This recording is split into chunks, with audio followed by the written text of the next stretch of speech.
भगवान श्री कृष्ण मथुरा गए। मथुरा में जाकर कंस को डर है।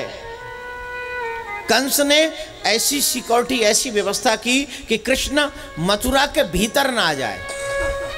कृष्ण और बलराम को मथुरा के बाहर ही समाप्त कर दिया जाए। कंस के वस्त्र धोने वाला एक रजक नाम का व्यक्ति है जो कंस के वस्त्र धोता है। उसको कहा, अगर तू कृष्ण को मार देगा तो मैं तुझे मथुरा का आधा राज दे दूंगा। राज पाने के लालच में वो वस्त्र धोने वाला गया कृष्ण भगवान से अब जिसको राजा बनने की चाह हो वो तो कुछ भी करेगा। भगवान श्री कृष्ण बोले, देखो भाई, मैं हमेशा कहता हूँ ब्रजवासियों को दो शौक बहुत अच्छे हैं। जानते हो कौन सा? एक शौक है उनको वस्त्र पहनने का।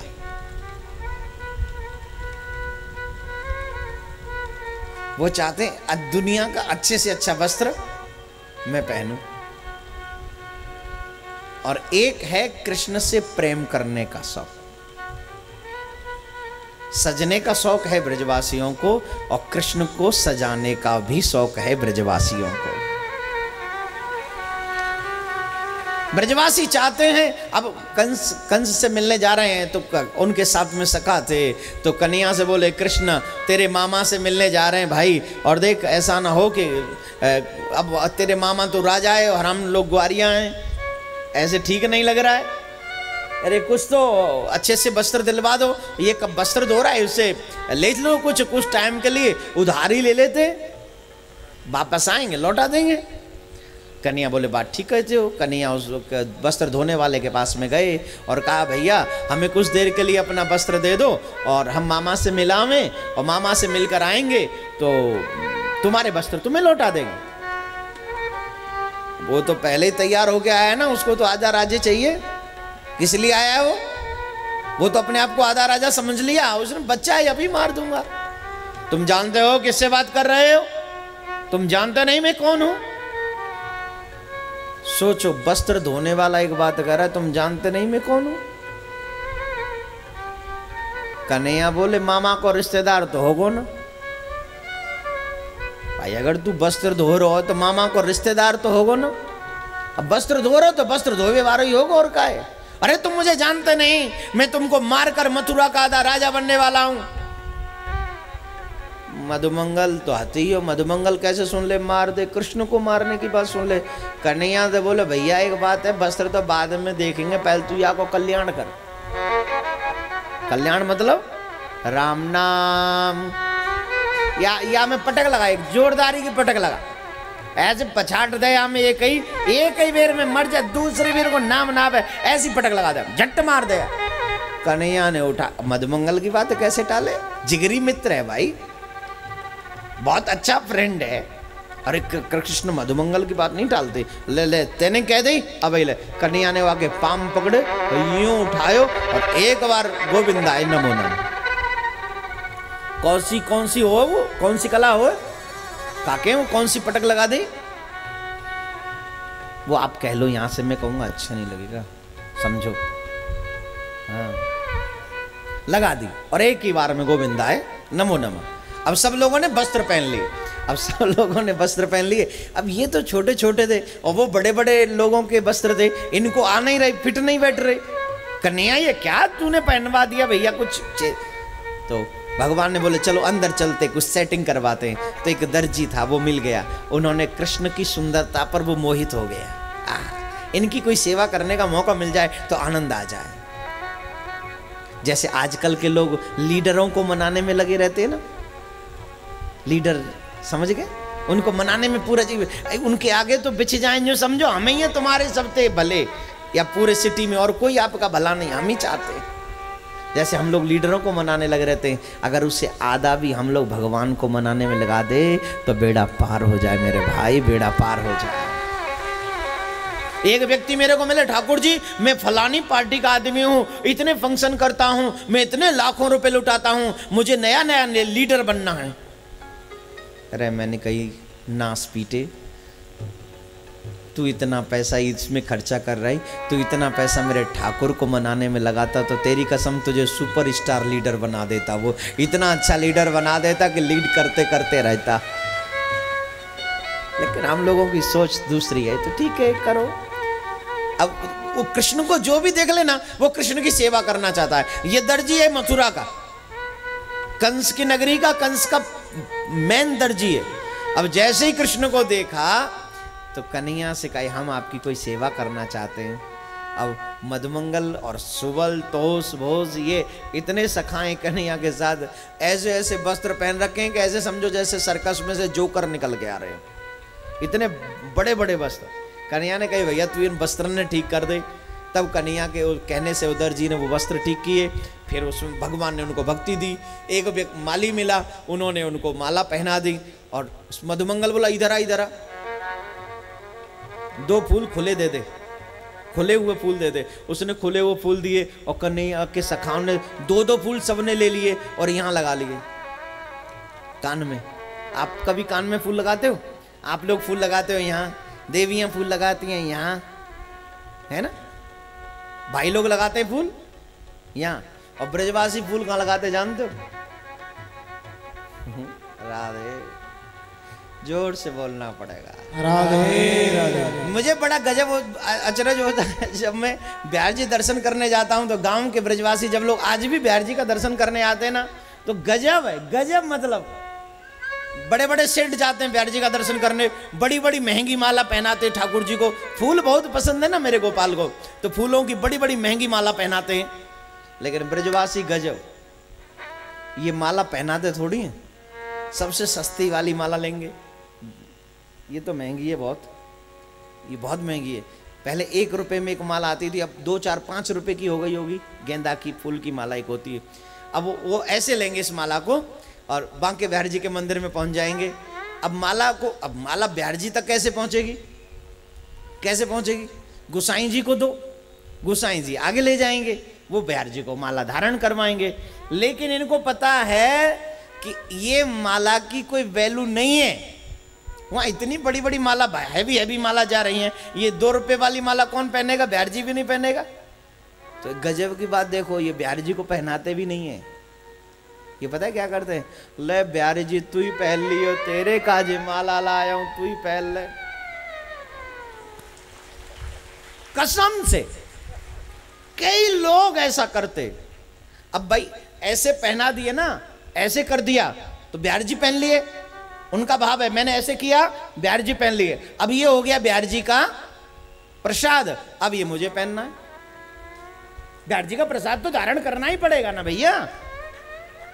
आप कभी कर सकते हो ऐसा? कर सकते हो? नहीं कर सकते ना। इतनी हिम्मत सिर्फ ब्रजवासियों में ही हो सकती है मेरे भाई, सिर्फ ब्रजवासियों में हो सकती है। ले तू पहन ले, ना पहन मैं पहन ले। तो और फूल वाले से 2 फूल जरूर लेंगे, 2 फूल जरूर लेंगे खुले हुए यहां लगाने के लिए। ये क्या है? ये शौक है। और जिसके कान में फूल लगे हों और जिसके गले में फूलों की 2 रुपए वाली माला पड़ी हो तो झट गांव वाले समझ जाते हैं बिहारी जी का दर्शन करके आ रहा है। बोलो राधे राधे राधे, जोर से बोलना पड़ेगा राधे राधे। ऐसे ब्रजवासी होते सर। और फिर चंदन लगाना जरूरी। अब माला भी पहना दी, वस्त्र भी अच्छे हो गए, अब श्रृंगार में एक चीज की कमी रह गई है। क्या? चंदन लगाना है। मामा के जाना है तो सज के जाना है ना। अब वो मामा के रास्ते में आगे जा रहे थे उनसे मिलने, तो मामा की एक दासी है, नाम है उसका कुब्जा, कई जगह से टेढ़ी है, तो वहां के हाथ में चंदन को कटोरा लगे रहो। कन्हैया बोले अरे सुनते हो का? अरे सुन रही है का? हमारे यहाँ तो ऐसे ही कहते हैं, नाम ना ले तो बड़े इनको, अरे सुनते हो का? और जैसे ही कृष्ण को मुड़कर उन्होंने देखा, इतनी मोहित हो गई, इतनी मोहित हो गई। अब मन कर रहा है कंस को तो बहुत चंदन लगाया है, आज इनको चंदन लगा दूं, कृष्ण को चंदन लगा दूं। अब कृष्ण को चंदन लगाने का मतलब है कंस से शत्रुता मोल ले लेना। लेकिन जो कृष्ण के रूप पर लुट गया हो, जो कृष्ण के रूप पर मिट गया हो, उसे कंस क्या, कंस का बाप भी आ जाए तो भी उसे शत्रुता लेने में डर नहीं लगता। ले ली शत्रुता। अरे देवी हम चाहते हैं चंदन लगा दो, मैं भी चाहती हूँ आपको चंदन लगा दूं। झट कन्हैया ने कन्हैया को चंदन लगा दिया, बलराम जी को चंदन लगा दिया। वहाँ ग्वाल वाल और खड़े थे, चोरी चो या मलूक राजा के छोरा के सबर ने लगा दिया। हम कहते रहे कुछ दुश्मन लगे हमारे लगा दे, तू ना लगावेगी तो लग कटोरा इतकू दे। सबन ने कटोरा लिया और पूरो माथे पे राधे राधे बोलना पड़ेगा। राधे राधे। ब्रजवासी दो ब्रजवासी सब लगा लिए। अब कन्हैया सोच रहे मैं इसको क्या दूं। बलराम जी बोले भैया देखिए बेचारी केव जगह ते टेढ़ी है, उल्टी वैसी बेचारी अजीब सी लग रही है, तू यानी सीधी कर दे, कई जगह से टेढ़ी है कुब्जा। मेरे कन्हैया ने अपने कर का, अपने हाथ का कर कमल का जब स्पर्श कराया, जैसे ही स्पर्श कराया कुब्जा इतनी सुंदर हो गई, इतनी सुंदर हो गई, इतनी सुंदर हो गई, मानो देवलोक से साक्षात कोई अप्सरा उतर के आ गई हो मेरे भाई, मानो देवलोक से कोई अप्सरा आ गई। क्या बोलना पड़ेगा? राधे राधे। मधुमंगल बोलो। क्यों भैया? नहीं तुम मत बोलो, मधुमंगल बोल रहा था। मधुमंगल भैया कृष्णा हाँ बोल। छुरे तू ऐसो जादू भी जाने, मुझे बूढ़ी तेने जवान जवान बना दी भैया, बड़ी खूबसूरत लग रही, अब तो मलूक लग रही भैया। एक बात बता, तो पे सारे ऐसो जादू आवे तो गांव में चुनाए बताई। अरे गांव में दो चार बड़ी बूढ़ी इनको भलो करे, हम तो बेचारी इनको वो भी भली अपने वह जानती है ऐसी। ये पराए गांव में आके नंसार में आके तेने तू बूढ़ी ने जवान कर रहे करे, हम तो दो चार इनने। अब सारे चल तो गांव में दे के चल। कन्हैया बोले लौट के चलेंगे, सब ने बना देंगे, चिंता मत करे। बोलो राधे राधे। राधे राधे। अब ब्रजवासी ने भांग तो छान के चले गए भैया, भूख और लग रही है, भूख लग रही है। चलो बाजार मामा को देखो कितनी अच्छी सज रही है दुकान, गांव में थोड़ी हो ऐसी दुकान, जैसी शहरन में हो काएं। तो झट हो जाए कि सब बाजार लूट लियो, अपना जलेबी और वो इमरती और वो रसगुल्ला और पेड़ा और छेना और सब खत्म कर दिए बिना पैसा के, विदाउट कॉस्ट। सेठ कह रहे पैसा दे दे। मधुमंगल ने लठ निकाला, तू जाना ना सारे हमारे नंसार है, पैसा मत मांग लियो। क्यों पैसा क्यों नहीं दोगे? तू जाने नहीं हम कन्हैया के सखाएं। किसके सखाएं ये? जोर से बोलिए। गजब की बात है। मतलब अभिमान भी है तो किस बात का? हम कृष्ण के हैं। इस बात का अभिमान नहीं है कि हम ब्रजवासी हैं, इस बात का अभिमान है कि हम कृष्ण के हैं। और एक बात बताऊं, वैसे तो ये अभिमान भी ठीक नहीं है कि हम कृष्ण के हैं, लेकिन अगर इस अभिमान को हम लोग जी ले ढंग से कि हम भगवान के हैं, हम जगन्नाथ के हैं, हम गोविंद के हैं, हम राम के हैं, हम हनुमान के हैं, हम श्याम के हैं, अगर ये अभिमान भी आ जाए तो शायद इस अभिमान की वजह से ही हमारा बेड़ा पार हो जाए, शायद इसी की वजह से।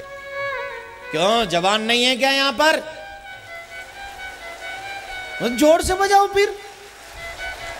ये बात ऐसे राधे राधे बोलना पड़ेगा। राधे राधे। तो मेरे भाई बहन, कृष्ण ने कंस को समाप्त किया है।